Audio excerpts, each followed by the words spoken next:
Hello again and welcome to Warehouse and Operations as a Career. I'm Marty and I'm excited to be hosting this week's episode. This week we're presenting our 208th weekly podcast, 4 years to the week. You know, when I had started, I planned on producing 50 shows. I just wanted to share how exciting the industry can be and talk about all the opportunities, operations, warehousing, and transportation could bring to us and our families. I wanted it to be a discussion about the positions and a day in the life kind of thing. We wanted to steer away from all the corporate terminology and principles out there and try to convey the messages using our own words, hearing from those actually doing the task and living their dreams. The words sharing and experiences kept coming up when I was putting it together. Well, thanks to all the participation from each of you, our listeners, and all the questions and topics you've asked us to research or speak to for you. Here we are at episode 208. And I appreciate each one of you. I love putting them together each week and kind of vow to keep them honest and commercial-free for as long as we're doing them, which will be as long as we keep getting input from the group. Okay, so let's get started. 3 weeks ago, I had this conversation with a young candidate. It went something like this. Which is better, inbound jobs or outbound jobs? I am wanting to start a new career. I was laid off from my service job, and I've been looking at warehouse work. There seems to be a lot of different types of warehouses, though, and what position is best? Well, as you can imagine, we ended up having about a 90-minute interview or discussion. Even for me, I must confess, I went a little overboard. I climbed up on my soapbox and started preaching my passion. I was thinking, what better week to do a brief overview of warehousing or review of some of the positions and the opportunities for advancement and talk a little about our industry. And if you have any friends or family out of work right now, maybe they're looking at starting over, career-wise. I'd appreciate you sharing the podcast with them. Maybe ask them to subscribe. It's all about everyone being successful, right? Okay, yes, warehousing is a pretty broad statement. We've talked about the 3 types or divisions of the supply chain several different times. In simple terms, you have manufacturing, where raw materials are turned into something by man and machine. Then the production facilities put things together or produces the end products that the consumer will use. And then we have the distribution center. Here we receive the produced goods or products, store them, and distribute them to the end users or us, the consumers. Although each of these industries or facilities are very different, they are still a warehouse. Of course, they each will have some specialized positions or tasks, but just speaking to the inbound and outbound aspects of each, they all perform these tasks and have most of the positions to move freight through and across the docks. With all that being said, let's review them. We'll start with the inbound side of things. Let's remember that generally speaking, our manufacturing and production facilities may run inbound and outbound on the same shift. Think more in bulk terms. Although they may run 1, 2, or even 3 shifts, things won't be quite as separated as in the distribution field. And even some distribution facilities can manage the outbound working alongside the inbound freight. But the larger the facility or the more cases move through the building, becomes more difficult for it to be that way. So as we're talking about the positions today, it is possible to think of them as just that, inbound job tasks that you'll find at most all warehouse facilities. Well, let's start where it all starts, the unloader. Whether you are an unloader at a manufacturing, production, or distribution center, our products or goods have to be brought into the building. Trucks, containers, or rail cars will be staged at the door, and it is our job to make sure that the freight is unloaded, separated by item number, properly stacked on good pallets, in the proper configuration or tie and high for the receiver to get them added to the inventory. We may be responsible to shrink wrap our pallets and have some regulatory processes to follow, such as trailer condition reports, temperature recordings, HACCP guidelines to follow, and any internal reports our company requires. This position will usually introduce us to equipment usage also.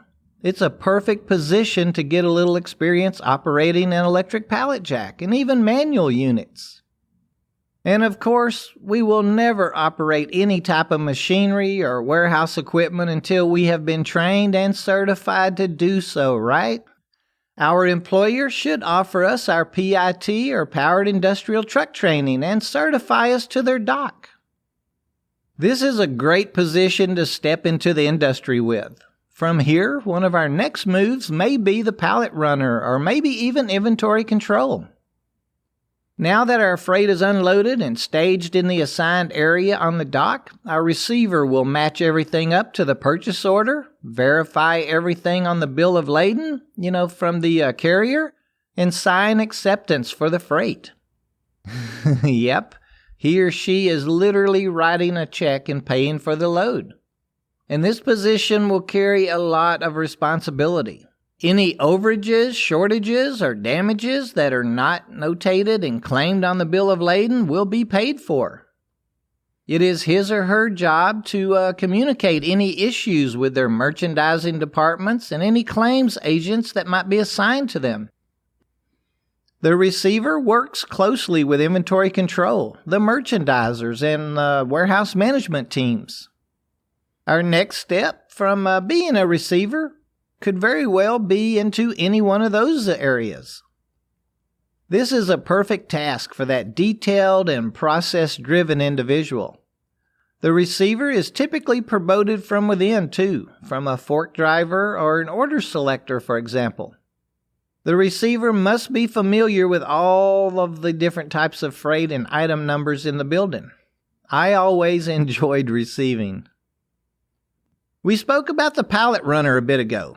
After the receiver has received the inventory, check that it is properly stacked and secure and on good wood, he or she will tag it, and it is ready for us to haul into the aisles for the put-away drivers to get it into the racks.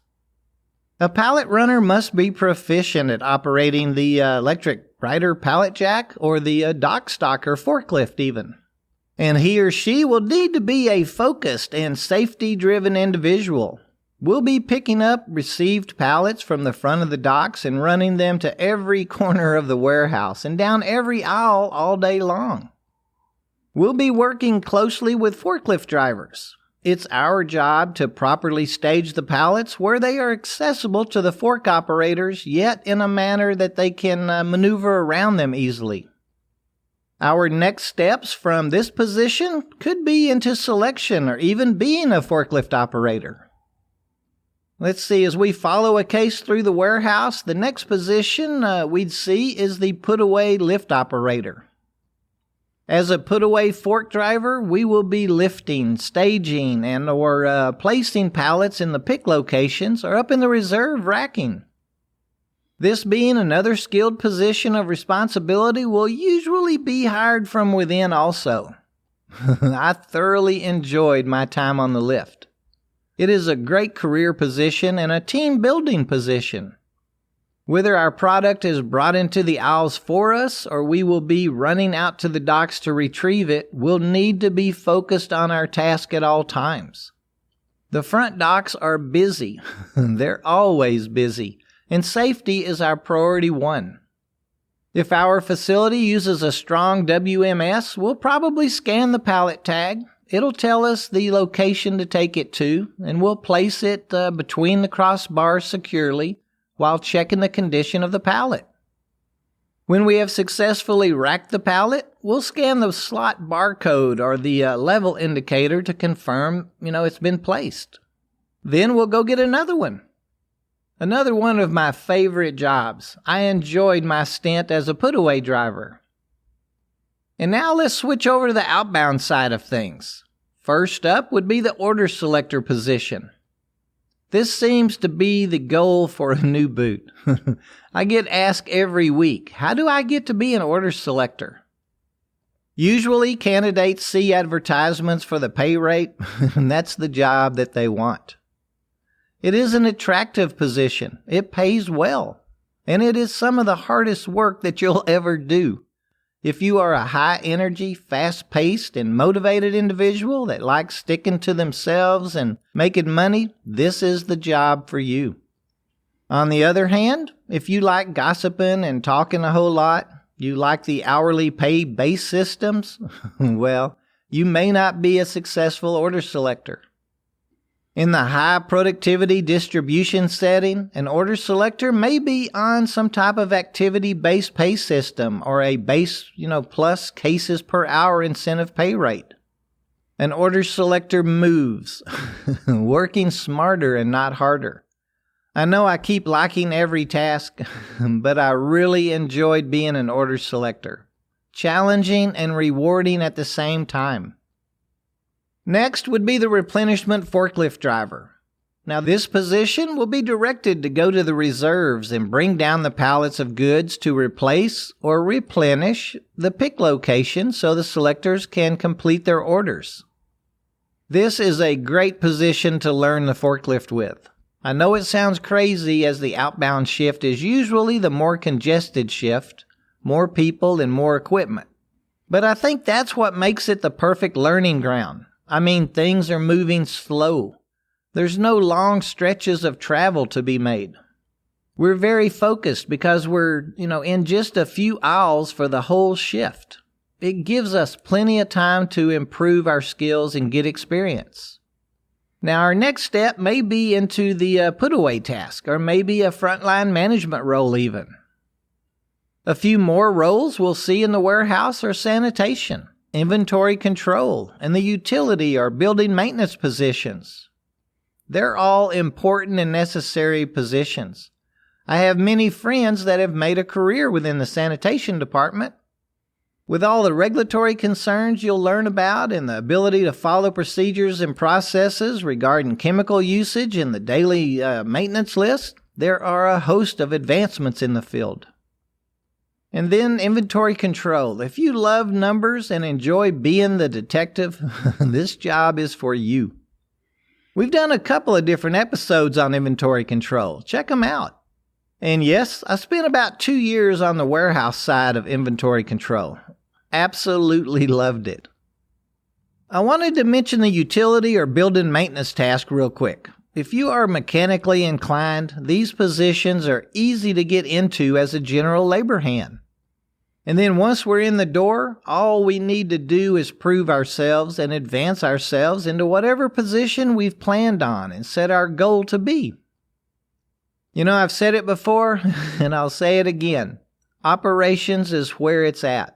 The warehouse and transportation fields have so much to offer us and our families. The career positions are there, and the advancement opportunities are available for anyone that wants them. Well, that'll wrap up another week for us here at WAOC.